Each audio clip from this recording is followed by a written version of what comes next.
have heard over the weekend that former President Donald Trump and his supporters got very excited because the so-called audit of the 2020 presidential election in Arizona had finally found the smoking gun. They'd said they found the evidence that the presidential election was tampered with somehow, and maybe this was the proof that Donald Trump really didn't lose Arizona, and therefore he didn't really lose the election, and therefore secretly he's still president, and all will be revealed. Former President Trump rushed out a statement about it, saying, quote, "The entire database of Maricopa County in Arizona has been, all caps, deleted. This is illegal, and the Arizona State Senate, who is leading the forensic audit, is up in arms." Yes, the Republicans who run the Arizona State Senate did seize more than 2 million ballots from Arizona's largest county. They did hand them over to a firm called Cyber Ninjas to recount the whole presidential election. They were up in arms. It's true, just like Donald Trump said. And so today they announced that they would be holding a hearing with the QAnon conspiracy theory promoter who runs Cyber Ninjas and the other folks they've got running this so-called audit. They said they would hold this hearing to get to the bottom of this scandal, to tell America what's going on with the smoking gun deleted database. But then at the hearing today, the geniuses running the audit actually had to admit, sorry, we do actually have the database. It was not deleted. We misunderstood. Never mind.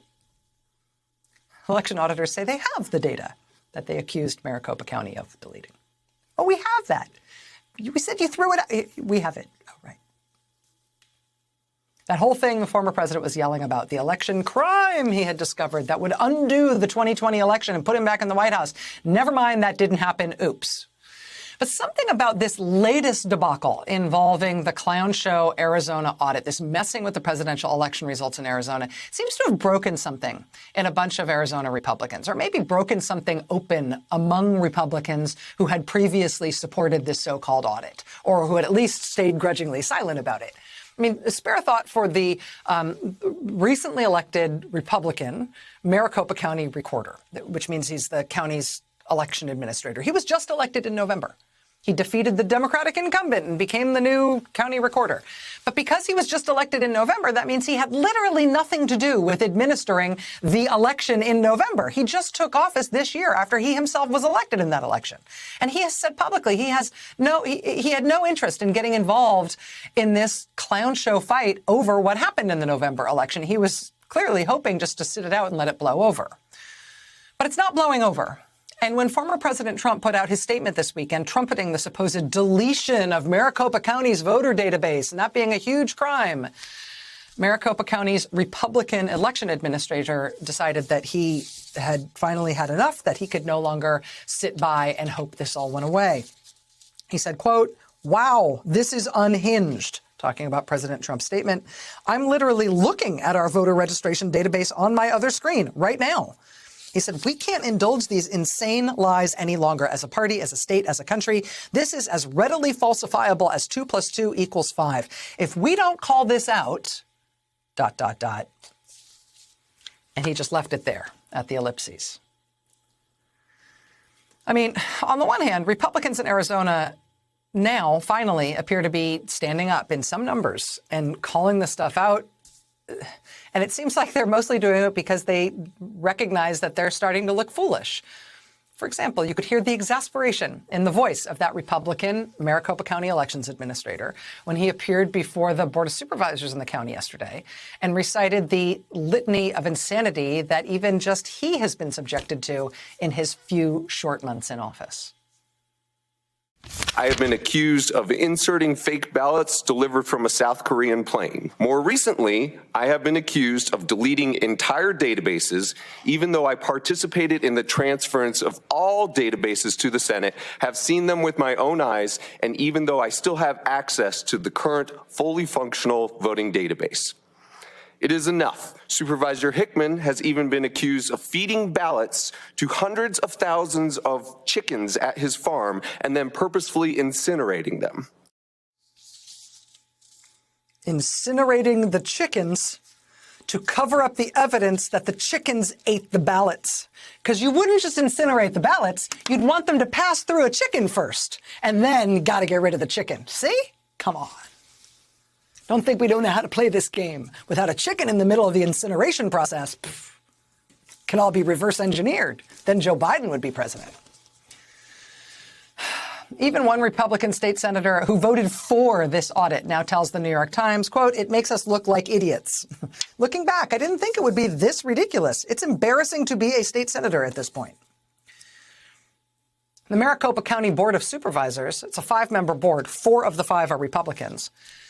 Today, they refused an invitation from the state Senate president to attend that hearing they held today with the conspiracy theorists they hired to run the supposed audit. The supervisors instead wrote to the Republican president of the state Senate, and this is what they said, quote, "You have rented out the once good name of the Arizona State Senate to grifters and con artists who are fundraising hard-earned money from our fellow citizens, even as your contractors parade around the Coliseum hunting for bamboo and something they called kinematic artifacts while shining purple lights for effect. None of these things are done in a serious audit. The result is that the Arizona Senate is held up to ridicule in every corner of the globe, and our democracy is imperiled. And our democracy is imperiled."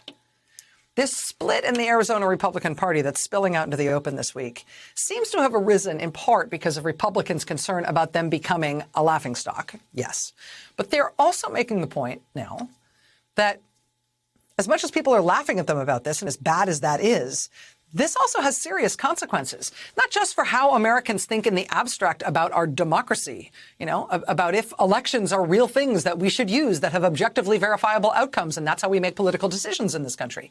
Even beyond that big picture, in just looking in the very short term and locally, Arizona Republicans are now saying, hey, when we next have an election in this state in 2022, by doing this, by indulging every conspiracy and fantasy about supposed election fraud that we can conjure from the ether and treating it all like it's equally serious and it all must be tracked down. By doing this, we are on track to have an electorate that doesn't believe in the results of the next election.